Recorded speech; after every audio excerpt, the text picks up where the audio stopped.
Bharatiya Janata party के राष्ट्रीय अध्यक्ष जेपी नड्डा का उत्तर बंगाल का सिलगुड़ी का भ्रमण हो चुका है। इस भ्रमण के दौरान उन्होंने अपने कार्यकर्ता जो नॉर्थ बंगाल उत्तर बंगाल के अध्यक्ष जितने भी है पार्टी का एवं संयोजक तथा जनरल सेक्रेटरी के साथ में बैठक की। ये गोपनीय रहा। इस बैठक में उन्होंने अपना जो कार्यकर्ता हैं उनके साथ में बैठक के दौरान अपने ये पत्रकारों को उसमें जाने के लिए पूर्ण रूप से वंचित किया गया था तथा उन्होंने इस कार्यक्रम के दौरान पत्रकारों को कोई भी एंट्री में बंद किया गया, जिसको देखकर पत्रकारों ने काफी दुख जताया है। दूसरी ओर उन्होंने इस कार्यक्रम के ही दौरान उत्तर बंगाल के बुद्धिजीवियों के एवं समाज सेविकों के से बैठक की। इस दौरान भी उन्होंने सोशल मीडिया के माध्यम उनका आवाज पहुंचाया है, जो कि सोशल मीडिया एक तरफ से देखा जाए कि भारत सरकार की ओर से पंजीकृत नहीं है। इस पंजीकृत नहीं होने के बाद उन्हें उसके माध्यम को लेकर अपना आवाज जनता के समक्ष पहुंचाने की कार्य की है। इसी दौरान उन्होंने गोरखाओं की जो 11 जनजाति के मांग है उसका वक्तव्य भी उन्होंने रखा है, जो कि उनके संकल्प पत्र में लिखा गया। इसके लिए भी सोचेंगे। और दूसरी ओर पॉलिटिकल सॉल्यूशन, जो स्थायी पॉलिटिकल सॉल्यूशन के बारे में भी वादा किए हैं। अब देखना है 2021 का जो विधानसभा चुनाव है उनके भारतीय जनता पार्टी के कार्यकर्ताओं को जो दी गई मूल मंत्र कितना सक्सेस होगा, जो कि उत्तर बंगाल में 54 विधानसभा सीट है। इस 54 विधानसभा सीट में भारतीय जनता पार्टी के इन कार्यकर्ताओं ने कितने अपना इस मूल मंत्र का प्रयोग कर पाएंगे, आप देखिए। और जेपी नड्डा का इस कार्यक्रम का छोटा सा दृश्य भी देखिए।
সাতটা দিন ওই গেটে যাবে ওই গেটে যাবে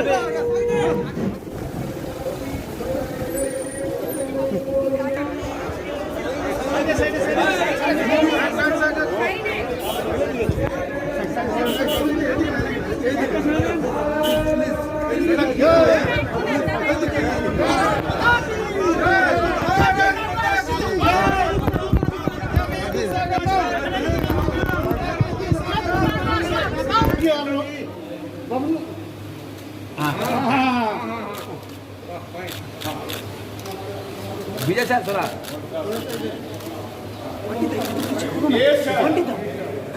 दक्षिणा कारिकावै नमः। नाटक जी थोड़ा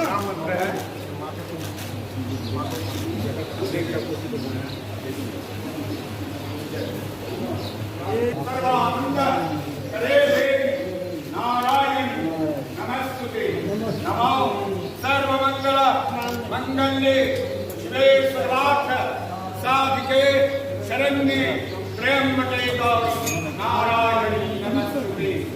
नमो प्राणं रक्ष यशो रक्ष पुत्रां दानं धनं तथा सर्वकाले सर्वदेशे वाहिमां दक्षिणकालिके।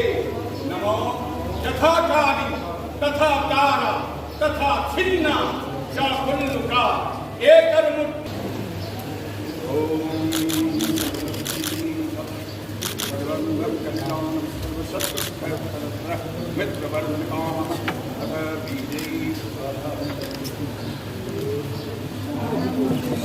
सर थोड़ा इधर देखिए सर एक साथ सब विजय सर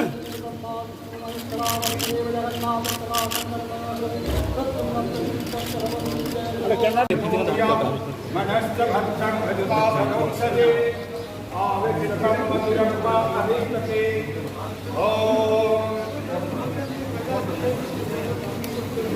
ॐ भद्रं कर्णविषिण्यामदेव भद्रं पश्यम अक्षवीर्यजत्राभिरैरङ्गैः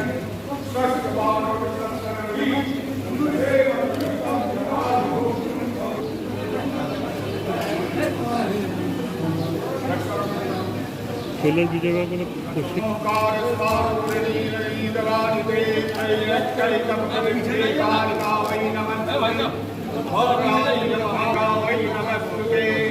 नवजौवन संपन्ने सकल कुंभमस्तानि वाणीश्वरी शिवे शांते कालिका वै नमस्ते।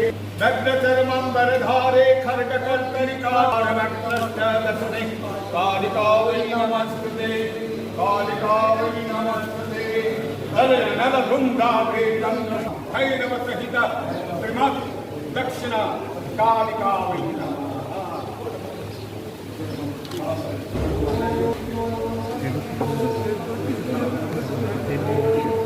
কে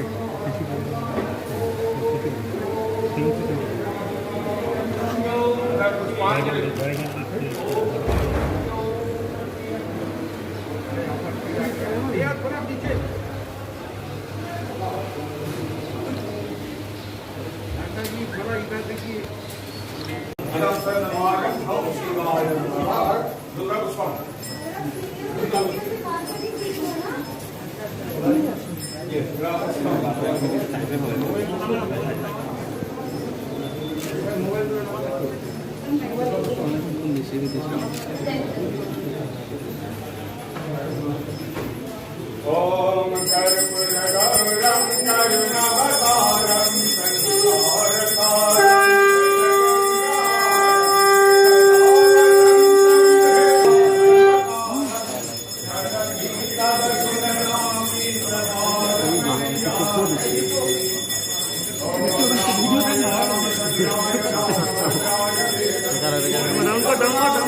এটা কাজ তার রে আমার গলায় ঠান্ডা হয়ে যাচ্ছে।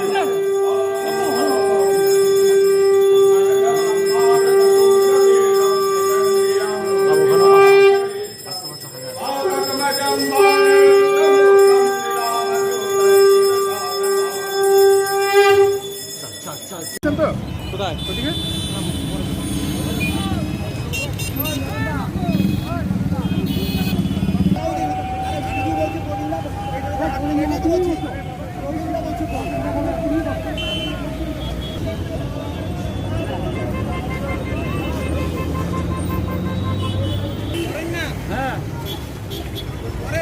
আরো ক্ষমতা নাই তোমার করা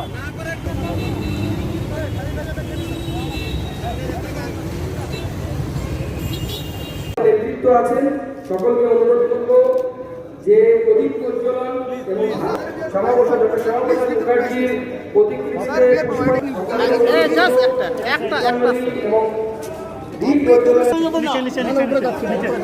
দাদা দাদা দাদা একটু সরিয়ে যাবেন না সায়ন্তন দা একটু সাইড দা আরে একটাই তো ছবি করবো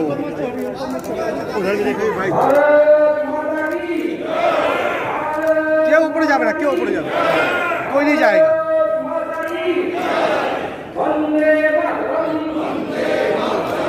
ঘুরে অন্যান্য যারা সাংসদ আছেন, সম্মানীয় সাংসদ, তাদেরকে অনুরোধ করব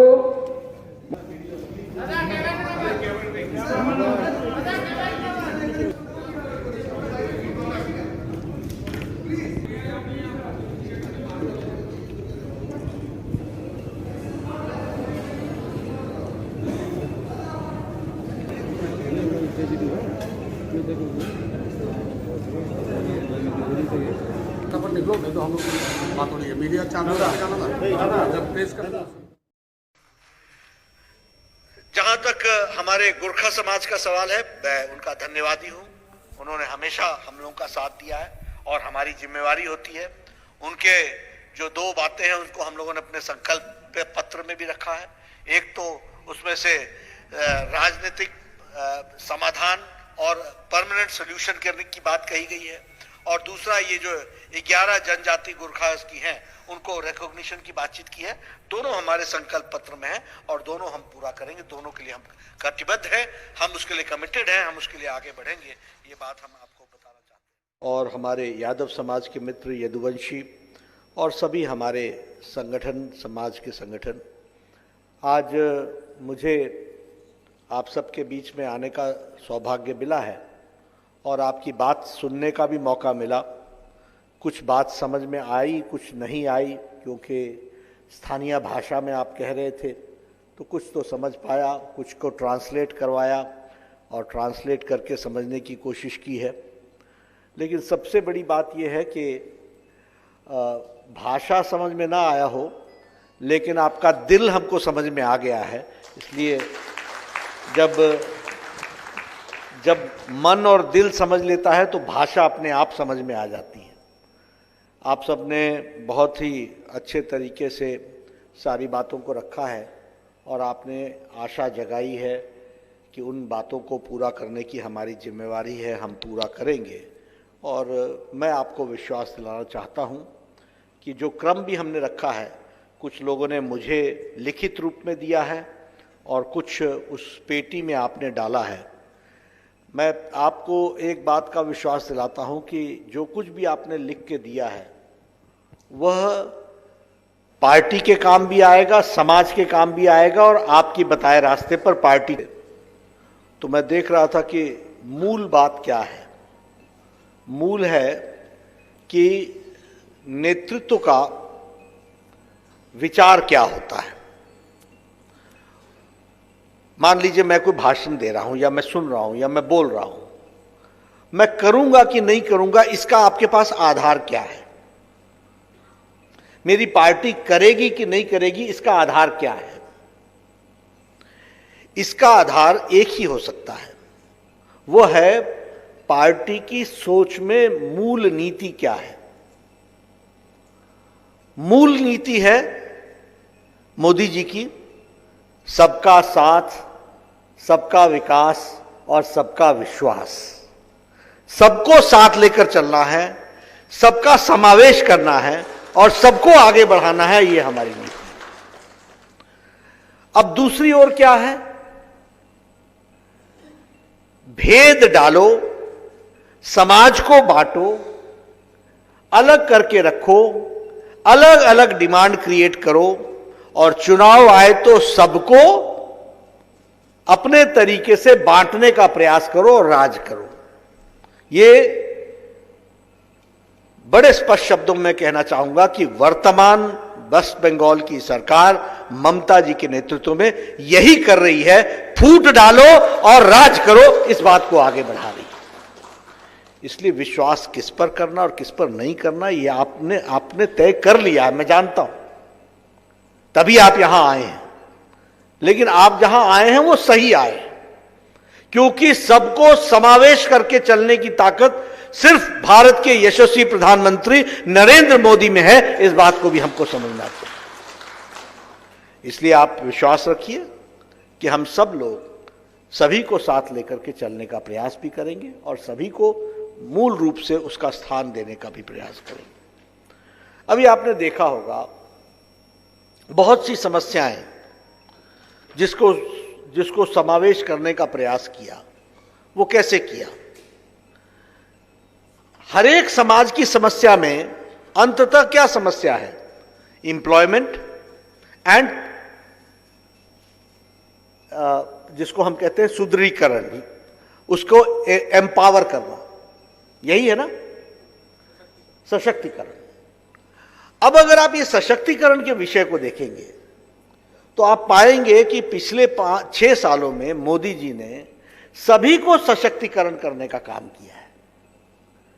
अब वो कैसे, चाहे वो आप जनधन योजना उठा लीजिए, आप बताइए इस जनधन योजना ने कोरोना में 20 करोड़ बहनों के खाते में 1,500 रुपए डाला कि नहीं डाला।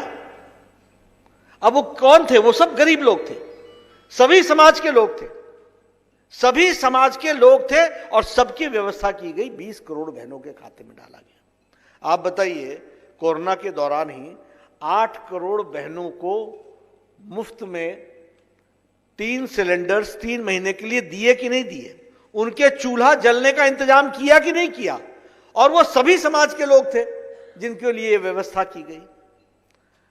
उसी तरीके से 80 करोड़ की जनता को दिवाली तक और छठ तक 5 किलो अनाज यानी गेहूं या चावल और 1 किलो दाल प्रति व्यक्ति, 80 करोड़ की जनता को छठ और दिवाली तक का इंतजाम किया कि नहीं किया।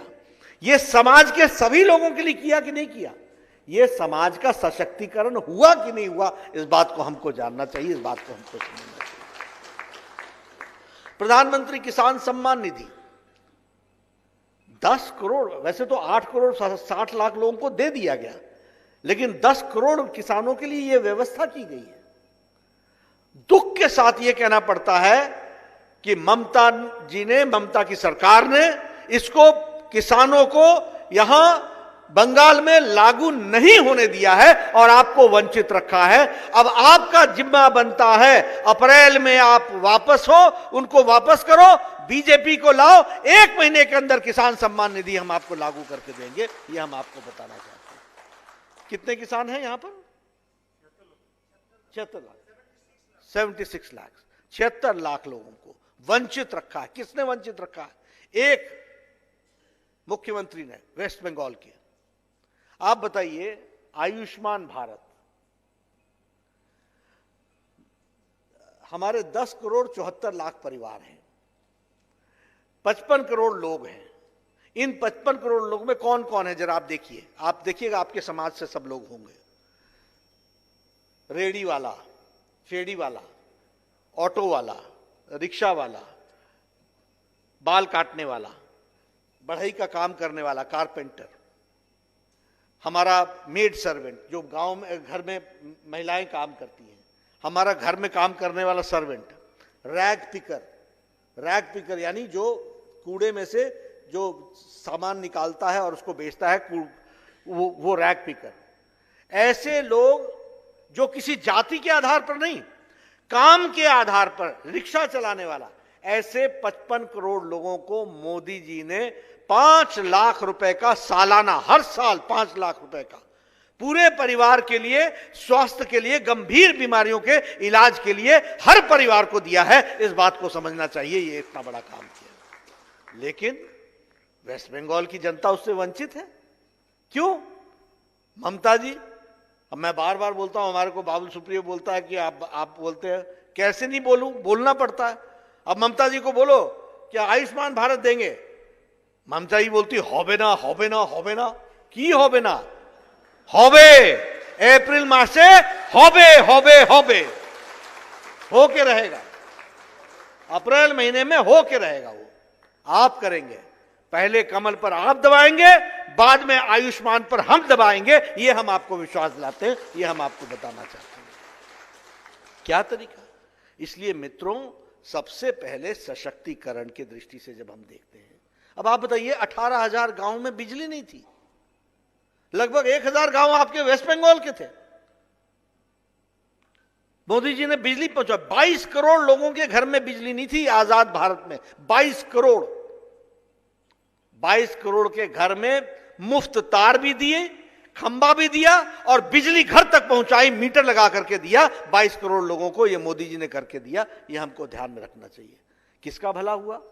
कौन था जिसके घर में बिजली नहीं थी? गरीब आदमी, उसको सशक्तिकरण कैसे हुआ?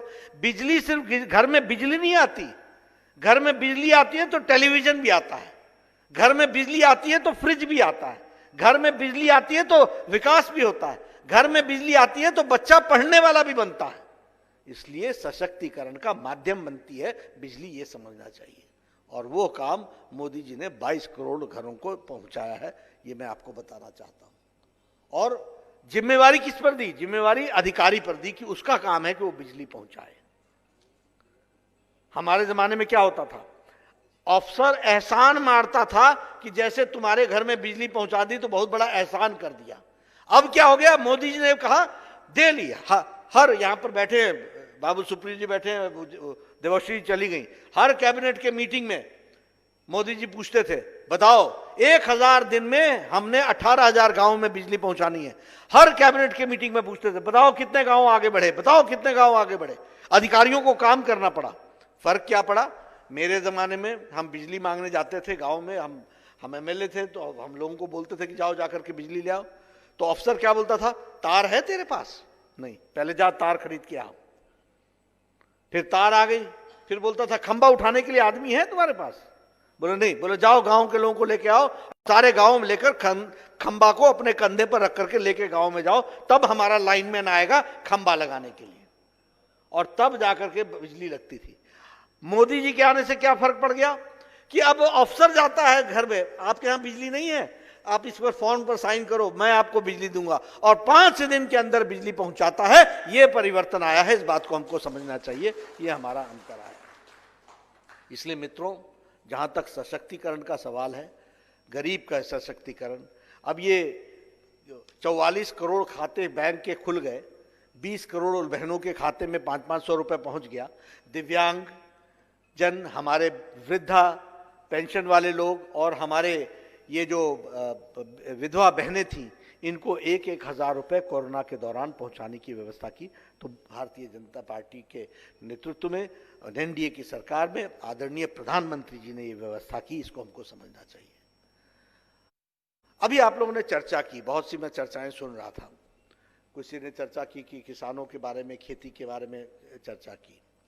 मैं आपको विश्वास दिलाना चाहता हूं, हाँ, कोल्ड स्टोरेज की बात की कि कोल्ड स्टोरेज होना चाहिए।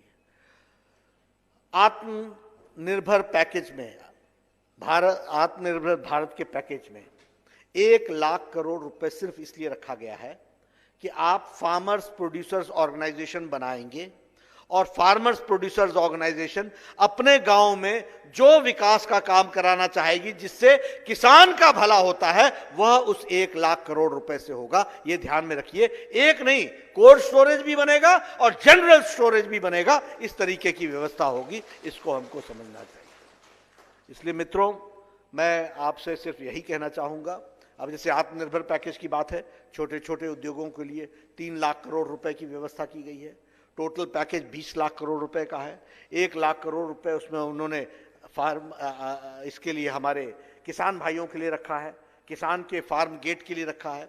उसी तरीके से 50,000 करोड़ रुपए सिर्फ ये जो ठेला चलाते हैं ना, जो रेडी लगा करके अपना जीवन यापन करते हैं, इनके लिए व्यवस्था की गई है, ताकि यह अपने जीवन में ठीक से खड़े हो सकें। इस तरीके की व्यवस्था की गई है। अभी आप लोगों ने बहुत सी बात की, आपने कहा कि हमारे यहाँ बांग्लादेश से आ रहा है और हमारा जो हैंडलूम है वो नष्ट हो रहा है।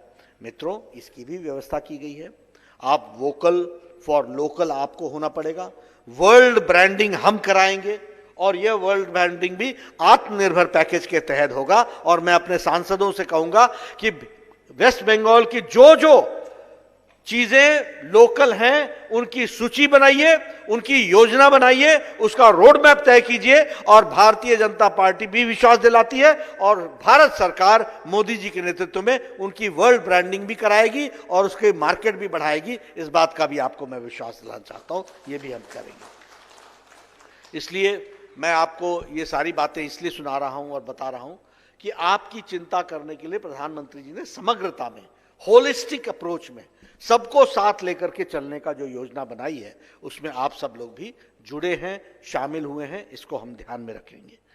जहां तक आपने चाय के बागान के बारे में बातचीत की, हमारे आदिवासी समाज के लोगों ने बातचीत की, हमारे यदुवंशी लोगों ने बातचीत की, चाय के बागान की दृष्टि से मिनिमम वेजेस के बारे में बातचीत की है। मित्रों, पहले शायद 40 कोड लेबर लॉज अलग अलग थे, अब उसको हम लोगों ने चार में सीमित कर दिया है। और आपके यहां होता था प्लांटेशन लेबर एक्ट, अब प्लांटेशन लेबर एक्ट को खत्म कर दिया है और मिनिमम वेजेस एक्ट में ही उसको डाल दिया है। इसलिए चाय के बागानों को भी वही लेबर मिलेगी और वही दाम मिलेगा जो मिनिमम वेजेस एक्ट में होगा, उससे वो प्रोटेक्टेड हो जाएंगे। ये कानून में परिवर्तन हुआ है, इसको हमको समझना चाहिए। उसी तरीके से जैसे आपने नारायणी सेना की बातचीत भी की है, निश्चित रूप से आपने रखा है, मैं भी आपकी बात को आवाज दूंगा और उसकी ताकत के साथ हम रखेंगे। जहां तक CAA का सवाल है, सिटीजन्स अमेंडमेंट एक्ट, ये सिटीजन्स अमेंडमेंट, आपको सिटीजन अमेंडमेंट एक्ट मिलेगा और मिलना तय है। अभी रूल्स बन रहे हैं, कोरोना के कारण थोड़ी सी उसमें रुकावट आ गई कोरोना के कारण, लेकिन जैसे जैसे कोरोना हट रहा है वैसे वैसे रूल्स भी तैयार हो रहे हैं और वो बहुत जल्द आपको उसकी सेवा मिलेगी। इसको भी आप ध्यान में रखिएगा और इसको हम पूरा करेंगे। हाँ, कुछ बातें आपने जैसे देवेंद्र नाथ जी के बारे में चर्चा की, वो भी हमारे समाज के प्रतिनिधि थे, लेकिन उनके साथ जो घटना घटी है, एक देवेंद्र नहीं है, ये हम भारतीय जनता पार्टी के हर कार्यकर्ता के लिए देवेंद्र की टीस अपने दिल में है और उसका हम कानूनन उसको निर्णायक मोड़ तक ले जाएंगे। इस बात का भी आपको हम विश्वास दिलाते हैं, ये भी हम आपको बताना चाहते हैं। जहां तक हमारे गोरखा समाज का सवाल है, मैं उनका धन्यवादी हूं। उन्होंने हमेशा हम लोगों का साथ दिया है और हमारी जिम्मेवारी होती है। उनके जो 2 बातें हैं उनको हम लोगों ने अपने संकल्प पत्र में भी रखा है। एक तो उसमें से राजनीतिक समाधान और परमानेंट सॉल्यूशन करने की बात कही गई है, और दूसरा ये जो 11 जनजाति गोरखा की हैं उनको रिकॉग्निशन की बातचीत की है। दोनों हमारे संकल्प पत्र में है और दोनों हम पूरा करेंगे, दोनों के लिए हम कटिबद्ध हैं, हम उसके लिए कमिटेड हैं, हम उसके लिए आगे बढ़ेंगे। ये बात हम आपको बताना चाहते हैं। जहाँ तक यदुवंशी समाज के डेवलपमेंट बोर्ड का सवाल है, निश्चित रूप से हमारी सरकार जब आएगी तो उसको भी हम पूरा करेंगे। लेकिन मैं ये बताना चाहता हूं कि बैकवर्ड कमीशन को कॉन्स्टिट्यूशनल स्टेटस किसी ने नहीं दिया तो नरेंद्र मोदी जी ने दिया है, ये हमको ध्यान में रखना चाहिए और संवैधानिक दृष्टि से उसको रोकने का काम किया है। किसान सम्मान निधि के बारे में मैंने आपको बता ही दिया। कोल जाति के लोगों का उनको समावेश करने की बात है, उसको भी जरूर हम करेंगे। एक सुझाव आया कि सिंकोना एक बहुत मेडिसिनल हर्ब है जिसका उपयोग होना चाहिए। मित्रों, ये सब चीज़ें करने वाले सिर्फ भारतीय जनता पार्टी के ही लोग कर सकते हैं। इसलिए हम आपको ये इसलिए कह रहे हैं कि हिमाचल प्रदेश में हमारी सरकार आई, हमने बद्दी को एक मेडिसिनल हब में परिवर्तित कर दिया। उसी तरीके से हमारी सरकार आएगी तो हम यहाँ भी एक मेडिसिनल हब बनाएंगे और हर्ब्स के साथ साथ और बाकी चीज़ों को भी उसमें ज़रूर रखेंगे। इस बात को हम आगे करने वाले हैं, ये हम आपको बताना चाहते हैं। रेलवेज के बारे में चर्चा हुई है। आज ही सवेरे मेरी बात भी हुई थी रेल मंत्री से, और क्योंकि मेरे पास आपके डिमांड्स, आपकी जो चार्टर था वो आया था जिसमें आप लोगों ने अलग अलग तरीके से सारी बातें रखी थी, तो दिल्ली से चलने से पहले मैंने हमारे रेल मंत्री जी से बात की थी। उनका कल ही ऑपरेशन हुआ था, लेकिन फिर भी वो ठीक थे और उन्होंने 4 दिन के लिए आराम के लिए छुट्टी मांगी। हमने कहा 4 नहीं, आप 1 सप्ताह लगाओ। तो वो रेलवेज के सिलसिले में उन्होंने बातचीत की। हमारी बात उनके साथ तय हुई है कि अभी विजयदशमी के बाद हमारे सारे जो सांसद हैं उत्तर बंगाल के, ये सभी के साथ पीयूष जी के साथ बैठेंगे और उत्तर बंगाल के जो रेलवे की समस्याएं हैं वो सारी की सारी पूरी की जाएंगी। इसको भी हम आपको विश्वास दिलाते हैं। इसलिए मैं बड़े कॉन्फिडेंस के साथ इस बात को कह सकता हूं कि जो आप समाज के लोगों की समस्याएं हैं उसको पूरा करना हमारी जिम्मेवारी है, उसको हम पूरा करेंगे। मुख्य धारा में आप सबको लाने के लिए जो भी आवश्यक है और जो जो चीज़ें रही हैं उसको पूरा करेंगे। आज जो आपके सुझाव आए हैं उसको भी हम स्टडी करेंगे, उसकी भी हम साइंटिफिक स्टडी करके सारी चीज़ों का एक होलिस्टिक पैकेज बना करके हम पूरा करेंगे, कॉम्प्रिहेंसिव पैकेज बना करके पूरा करेंगे। लेकिन मैं आपको इस बात का विश्वास दिलाना चाहता हूं, जो मैंने पहले कहा कि बहुत सी चीजें यहां के वर्तमान सरकार के कारण खटाई में पड़ी हुई हैं, उनके कारण दबाया गया है। उन्होंने यहां भी सभी समाज को, देखो मेरे पास जानकारियां हैं, सभी समाज को तोड़ने का उन्होंने काम पकड़ा है। सभी के यहां अप्रोच किया गया है। किसी संगठन को पैसे देने का प्रलोभन दिया गया, किसी को कहा गया कि तुम इस डिमांड को छोड़ दो, किसी को कहा गया कि तुम इस डिमांड को उठाओ, किसी को कहा गया कि बताओ तुम्हारे लिए हम ये कर देते हैं, तुम इनसे अलग हट जाओ। ये सब हुआ है कि नहीं हुआ है? हुआ है कि नहीं हुआ है? ये वो लोग करते हैं जो जान जाते हैं, पूरे 4 साल आपका दमन करते हैं और चुनाव के 5वें साल में लुभावने नारे देते हैं। ये है टीएमसी। और बीजेपी वो है जो कहती है वो करके देती है, उसको पूरा करती है। वह समाज को जोड़ती है, टीएमसी समाज को तोड़ती है। हम लोग सबको साथ लेकर के चलते हैं, सबका विकास करने का प्रयास करते हैं, सबको विश्वास में लेते हैं। वो लोग तोड़ करके, समाज को बांट करके वोट बैंक की राजनीति करते हैं। और वोट बैंक की अब आपने देखा होगा हिंदू समाज के प्रति कितना आघात ममता जी की सरकार ने इतने समय तक रखा।